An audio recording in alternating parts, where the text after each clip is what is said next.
Antum pinjam ke saya duit 10 juta. Karena duit ini besar. Duit ini 10 juta nih, duit ini banyak. Akhirnya antum kasihlah surat tanah. Ustadz, saya mau minjam duit 10 juta. Kalau Ustadz takut saya lari, ini ada surat tanah saya, lebarnya 15 kali 15 meter. 15 meter kali 15 di Rimbo Panjang, dekat dari tahfiz Quran. Maka surat tanah yang saya pegang itu namanya Jaminan. jaminan. Jaminan. Baca jaminan. Jaminan atau rungguhan. Jaminan atau rungguhan ialah suatu barang yang dijadikan peneguh atau penguat kepercayaan dalam Penguat kepercayaan. Pinjam duit 10 juta Pak Ustadz, aku tak berani. Ku tengok kau ni orangnya juara maraton. Apa maksudnya? Lari. Habis duitku tu nanti. Kalau Ustaz takut ini surat tanah. Oh, kalau ada surat tanah aku berani. Minus 10 juta. Barang itu boleh dijual kalau hutang tak dapat dibayar. Hanya penjualan itu hendaklah dengan keadilan, dengan harga yang berlaku waktu itu. Aku pinjam duit Ustaz 10 juta, aku bayar tanggal 1 Januari 2022. Sampai 1 Januari tak dibayarnya. Boleh saya jual tanahnya tadi? Tapi harganya tetap harga adil. Wa in kuntum ala safarin, kalau kalian musafir. Walam tajidu katiban, tak ada yang bisa menulis utang. Farihanum maqbudah, hendaklah ada barang jaminan yang dipegang.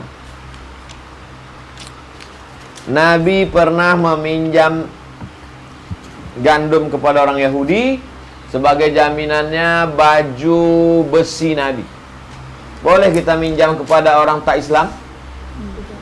Ustazah, saya mau nanya nih. Apa yang mau kau tanya? Tetangga saya tak Islam, boleh saya menggadaikan tanah saya ke dia? Boleh apa tak boleh? Oh, enggak. Boleh apa tak boleh? Mana dalilnya?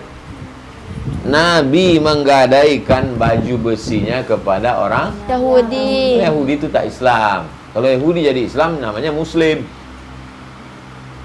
Menurut keterangan dalam hadis lain, banyaknya biji gandum yang diutang Rasulullah dari Yahudi itu adalah 30 sok, 90 liter. Jaminannya baju besi Nabi. Baju besi dipakai untuk perang, supaya waktu kena panah tak masuk ke jantung. Kalau pernah jatuh ke jantung, mati. Baju besi. Terus. Dari hadis tersebut jelaslah bagi kita bahwa agama Islam dalam urusan muamalat tidak membedakan antara pemeluknya dengan yang lain. Wajib atas muslimin membayar hak pemeluk agama lain seperti terhadap sesama mereka.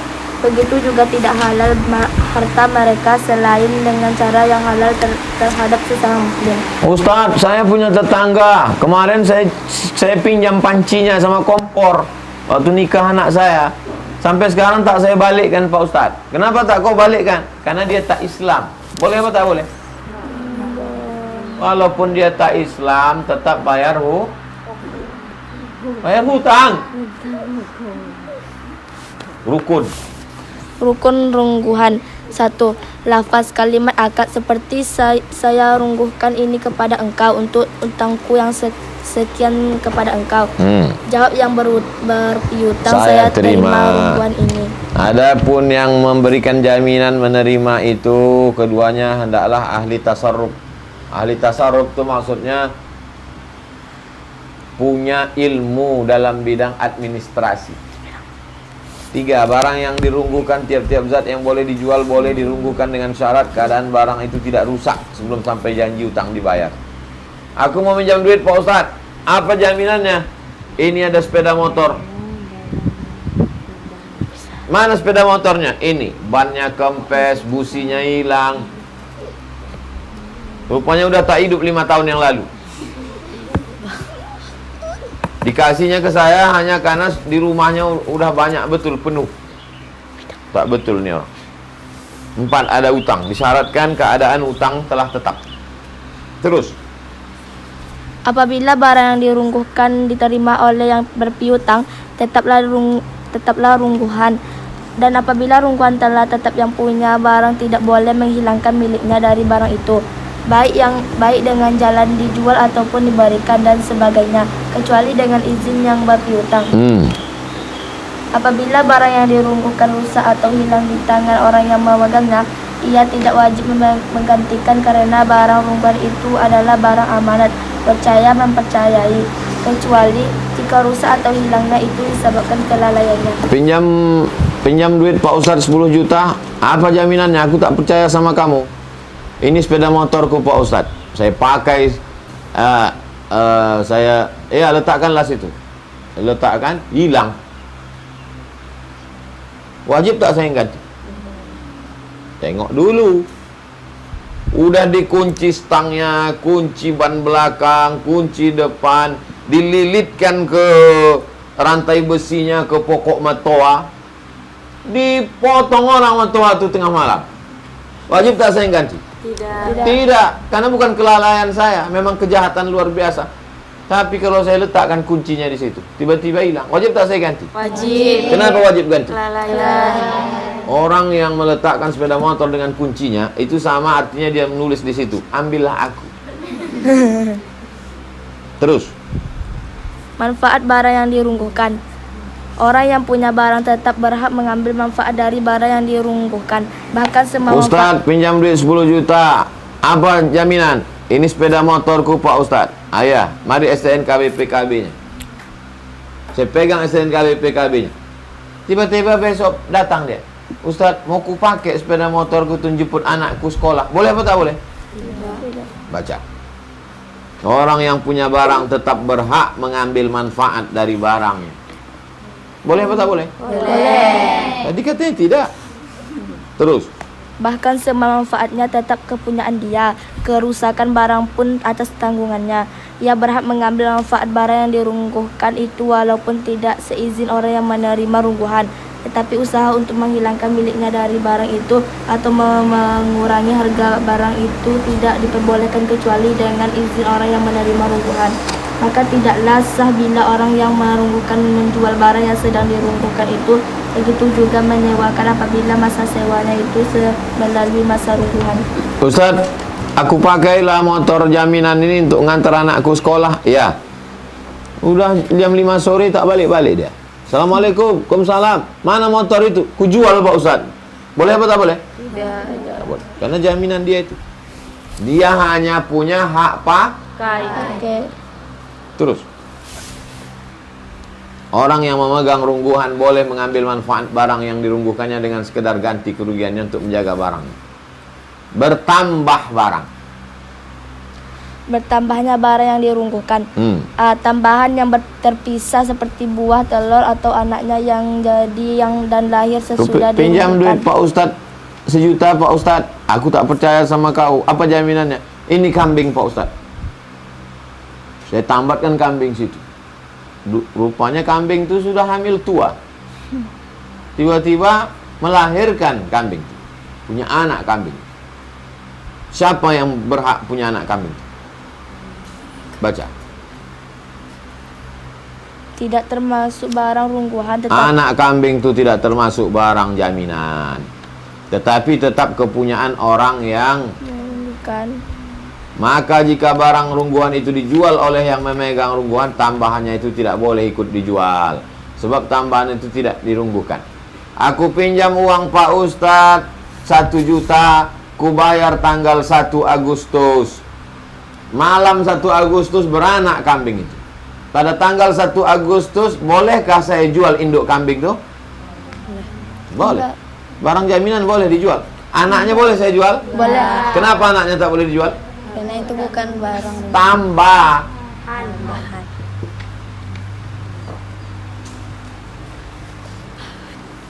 Pinjam uang Pak Ustadz 10 juta, apa jaminannya? Sepeda motor. Bisa sepeda motor itu bertambah? Bukan kambing. B. Tambahan yang tidak dapat dipisahkan seperti tambahan gemuk, tambahan besarnya. Ustadz, pinjam uang Ustadz 1 juta, apa jaminannya? Kambing. Iya, timbang dulu. Timbang kambing itu 20 kilo. Sebulan diletakkan di sini. Tiap hari dibacakan Quran kambing itu. 1 Agustus mau dibalikkan. Pas dibalikkan, bertambah berat kambing itu. Rupanya kambing itu selama ini sama dia diet. Sampai di sini banyak makanan-makanan. Habis daun-daun pisang dimakannya. Bertambah berat kambing itu menjadi 50 kilo. Waktu balikkan, apakah boleh kambing ni aku ambil lah pahanya ni satu? Boleh? Tak boleh. Tak bisa dipisahkan. Baca. Dan anak yang masih dalam kandungannya, semua itu termasuk yang dirungguhkan. Begitu juga bulunya, jika di waktu merungguhkan sudah waktu memotong tetapi tidak dipotongnya. Hal itu menjadi tanda bahwa bulu itu termasuk dirungguhkan. Tetapi jika di waktu merungguhkan belum waktunya dipotong, maka ia boleh seperti tambahan yang terpisah, tidak termasuk dirungguhkan. Yang punya barang berhak memotongnya dan mengambil bulu itu apabila sampai waktu memotongnya.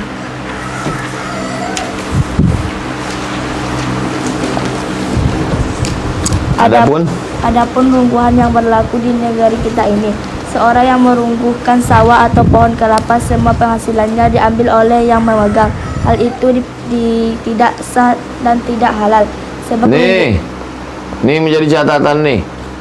Banyaklah sudah terjadi di Indonesia ini. Datang orang miskin meminjam duit ke rumah orang kaya. Orang kaya tak percaya, akhirnya dikasih jaminan pokok kelapa. Kupinjamlah duit bapak 10 juta. Mana jaminannya? Itu pokok kelapa ku ada 2 hektar. Selama jadi jaminan, pokok kelapa tuh diambilnya buahnya. Lalu kemudian yang kaya makin Kaya. yang miskin makin Mati. Bolehkah dia makan kelapanya itu? Tidak. Coba tengok, ulang baca lagi. Semua penghasilannya diambil oleh orang yang memegang. Hal itu tidak sah dan tidak halal. Nanti banyak nih terjadi di kampung kalian. Orang-orang kaya mengambil jaminan pokok kelapa, tanah, diambilnya hasil. Tidak halal, makan haram kalian orang kaya. Sebab rungguhan itu hanya berguna untuk menambah kepercayaan. Guna tanah itu hanya untuk bukan untuk manfaat. Lalu apalah hukum orang kaya yang memakan kebun kelapa segala macam? Maka itu termasuk riba. Kullu qardin jarra manfaatan fahuwa wajhun min wujuhir riba. Setiap manfaat itu maka dia riba. Kalau ditanya orang, Assalamualaikum Ustazah. Waalaikumsalam. Aku kemarin ada orang minjam duit. Terus Pak, aku pegang surat tanahnya. Itu kebetulan sekarang tanahnya, di dalam tanahnya itu ada buah pokok durian. Nah, ini pokok buah duriannya Ustazah. Mau aku kasih Ustazah hasil durian tuh. Halal dimakan? Tidak. Untung kalian bilang tidak. Kok kalian bilang tadi? Yang boleh. Kebetulan saya memang udah lama gak makan durian nih. Ustazah hantu tuh. Hantu durian. Tak boleh. Ada namanya Imam Hanafi. Siapa namanya? Imam Hanafi. Imam Hanafi. Ada orang minjam duit sama Imam Hanafi. Minjam duit sama Imam Hanafi. Lalu Imam Hanafi pun pergi ke satu daerah. Panas terik. Imam Hanafi tegak di panas. Ditanya orang, Imam Hanafi, kenapa kau tak bernaung di bawah pokok kayu? Antum kalau ada panas di situ ada pokok kayu, antum di panas tu atau di bawah pokok kayu? Kayu. Imam Hanafi panas, tak mau dia bawah pokok kayu. Pas ditanya, Imam Hanafi kenapa tak mau di bawah pokok kayu? Apa kata Imam Hanafi? Karena yang punya pokok kayu tu minjam duit sama aku. Yang punya pokok kayu tu minjam duit sama aku. Pertanyaannya, kenapa Imam Hanafi tak mau di bawah pokok kayu? Karena itu tidak mau mengambil manfaat. Kenapa Imam Hanafi tak mau di bawah pokok kayu? Tak tahu. Kenapa Imam Hanafi tak mau di bawah pokok kayu? Tanya dia, tanya. Karena mengambil manfaat dari yang punya. Kenapa Imam Hanafi tak mau bernaung di bawah pokok kayu? Karena yang punya tanah adalah yang berutang. Karena yang punya pokok kayu itu berutang ke Imam Hanafi. Imam Hanafi tak mau mengambil Manfaatnya. manfaat apa? Manfaat menau.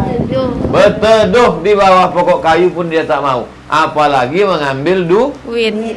durian. Nah, Kita tadi kan durian. duh. Paham? Kenapa Imam Hanafi tak mau bernaung di bawah pokok kayu?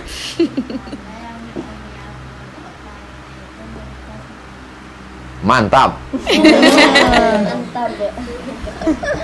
Dah, selesai masalah hutang piutang dan jaminan. Pembahasan itu tadi satu. Hutang piutang dan jaminan. Kalau tak paham rungguhan jaminan.